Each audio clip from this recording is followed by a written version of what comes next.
8, पृथ्वीया यानी पृथ्वी पर, त्रीणि यानी 3, रत्नानि यानी रतन हैं। कौन कौन से? जल, अन्न, जल मन यानी जल और अन्न, सुभाषितम यानी शुभ वचन, मुड़े, मुड़े यानी मूर्ख लोग, पाषाण खंडेशु, पाषाण यानी पत्थर के, खंड यानी टुकड़े, पत्थर के टुकड़े को, रतन संज्ञा, संज्ञा किसको कहते हैं? संज्ञा किसी के नाम को, रतन यानी रत्नों के नाम देते हैं, विद्यते यानी देना। तो मूर्ख लोग होते हैं वो पत्थर के टुकड़े को रतन की संज्ञा कहते हैं। तो इसका अनुवाद चलिए देखते हैं। उसमें लिखा हुआ है कि प्रस्तुत श्लोक में वास्तविक रूप से रतन क्या है इसके बारे में कहा गया है कि सभी के लिए लाभदायक एवं उपयोगी जल, अन्न और सुंदर वचन, ये 3 ही इस पृथ्वी पर रतन है। हीरे आदि पत्थर के टुकड़ों को तो मूर्ख लोग ही रतन नाम से पुकारते हैं, अर्थात मूर्ख रतन के वास्तविक महत्व को नहीं जानते हैं।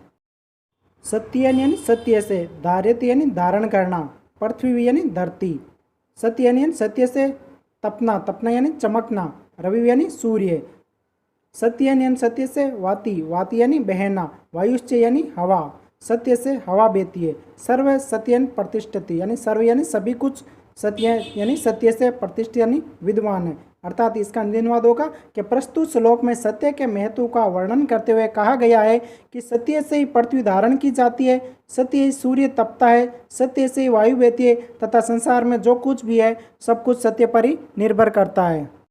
दाने यानी दानवीर, तपस्वी यानी तपस्या करने वाले, शौर्य यानी बलवान, च यानी वे, विज्ञान यानी वैज्ञानिक, विनय नए और विनम्र नए लोग, विस्मयो न ही कर्तव्यो, विस्मय यानी आश्चर्य, नहीं या नहीं कर्तव्य यानी उनके काम है, क्योंकि बहुरत्न यानी बहुत सारे रत्न, वसुंधरा यानी इस पृथ्वी पर विद्वान में।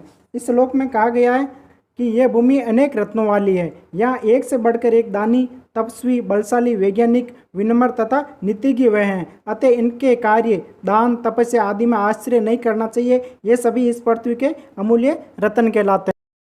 शब्द यानी सजनों के, साहसित यानी साहती, शब्द यानी सजनों के, सुरते संगति यानी संगति करनी चाहिए, सजनों के साथ ही रहना चाहिए, सजनों के साथ ही संगति करनी चाहिए। सर्व विवादे मैत्री, सजनों के साथ ही दोस्ती और विवाद करना चाहिए। ना यानी नहीं, ना शब्द यानी असजन लोगों के साथ किंचन चादरेत यानी किसी भी प्रकार का व्यवहार नहीं रखना चाहिए।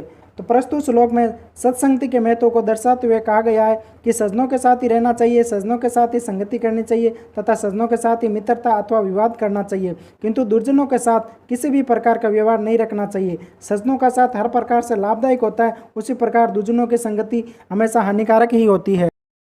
धन धान्य प्रयोगेषु, धन और दान के प्रयोग में, विद्या संग्रहेषु यानी विद्या को संग्रहित करने में, आहार और व्यवहार, आहार व्यवहार से लज्जा त्यक्ते, लज्जा को त्यागने वाला सुखी रहता है। अर्थात प्रस्तुत श्लोक में संकोच अथवा लज्जा कायम नहीं करनी चाहिए। इसका सदुपदेश देते हुए कहा गया है कि धन धान्य के प्रयोग में, विद्या प्राप्ति में, भोजन में तथा व्यवहार में संकोच या लज्जा को छोड़ देना चाहिए, जिससे व्यक्ति सुखी हो जाता है। इससे लज्जा करके व्यक्ति को कष्ट उठाना पड़ता है, जैसे भोजन के समय संकोच करने से व्यक्ति भूखा ही रह जाता है।